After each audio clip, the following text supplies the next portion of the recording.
ಗೊತ್ತಾಯ್ತು. ನಿಮ್ಗೆ ಹೆಂಗ ಅನಿಸ್ತು ನಿಮ್ನ ಇಲ್ಲ ಬಿಗ್ ಬಾಸ್ಗೆ ನೀವು ಬಂದಿರಿ ನೀವು ಬರ್ರಿ ಅಂತ ನಿಮ್ಗೆ ಕರೆದಾಗ ಹೆಂಗ ಅನಿಸ್ತು ನಿಮ್ಗೆ? ನಮ್ಗೆ ಖುಷಿ ಆಯ್ತು ರೀ, ಸೆಲೆಕ್ಟ್ ಆಯ್ತು ಖುಷಿ ಆಯ್ತು. ನಮ್ಮ ಮೇಡಮ್ ರೀ ಬಿಗ್ ಬಾಸ್ ಅಂದ್ರೆ ಏನಂತ ಗೊತ್ತಿತ್ತಾ? ಮೊದಲು ನೋಡ್ತಿದ್ದೇವೆ, ಗೊತ್ತಿತ್ತು ನಾವು ಹೋಗ್ಬೇಕು ಅದ್ರೊಳಗಡೆ ಕಾಣಬೇಕು, ಟಿ ವಿ ಒಳಗಡೆ ಸ್ವಲ್ಪ ಆಟ ಆಡಬೇಕು ಅಂದ್ರೆ ಹೆಂಗ ಖುಷಿ ಅನ್ನಿಸ್ತದ ಅಂತ ಅನಿಸ್ತಿತ್ತು ನೋಡಿದ್ರ. ಆಮ್ಯಾಗ ಒಂಥರ ಬಿಡು ಅಲ್ಲೇನು ಹೋಗ್ತೀವಿ ನಾವು, ನಮ್ಗೆ ಯಾರು ಕರಿತಾರೆ, ನಮ್ಗೆ ಹೊಲ ಮನೆ ಕೆಲಸ ಮಾಡೋರು, ಹೊಲ ಮನೆ ಕೆಲಸ ನಾವು ಹಳ್ಳಿ ಏನಲ್ಲ ಒಂದು ಮೇಕಪ್ ಮಾಡ್ಕೊಳ ಒಂದು ಇದು ಹಾಕೊಳಾರಲ್ಲ, ನಮ್ಮನ್ನೆಲ್ಲ ಯಾರು ಕರ್ಕೋತಾರತ್ತ ಒಂದು ರೀತಿ ಅನ್ಕೊಂಡು ಸಮಾಧಾನಾಗಿ ಇದ್ದು ಬಿಡೋದ್ರಿ. ಅದು ನಮ್ಮ ಮನಸ್ಸಿನಾಗ ಅನ್ಕೊಳ್ಳೋದು. ಮತ್ತು ಮಂದಿ ಇದ್ರಂದ್ರೆ ಎಲ್ಲೆಲ್ಲಿ ಕನಸು ಕಟ್ಕೊಂಡ್ರ ಅಂತಾರ.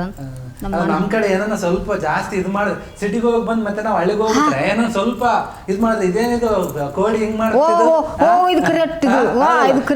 ಇದೇನು ಇವಾಗ ಏನೋ ಒಂದ್ 2 ತಿಂಗಳು ಹೋಗೋದಕ್ಕೆ ಮಾಡ್ತಿದ್ದು ನನ್ನ ತಂದೆ ಅಂತಾರ. ಹೌದೌದು ಕರೆಕ್ಟ್ ಇದು ಮಾತಿದ್ದು ನಮ್ಮ ಮಂದಿ ಇದೆ. ಇದೆ ಅದಕ್ಕೆ ನಾವು ಎಲ್ಲಿಗೆ ಹೋದ್ರೂ ಚೇಂಜ್ ಆಗಿಲ್ಲ, ನಮ್ಮ ಹಳ್ಳಿ ಭಾಷೆನೇ ಆಡೋದ್ರಿ.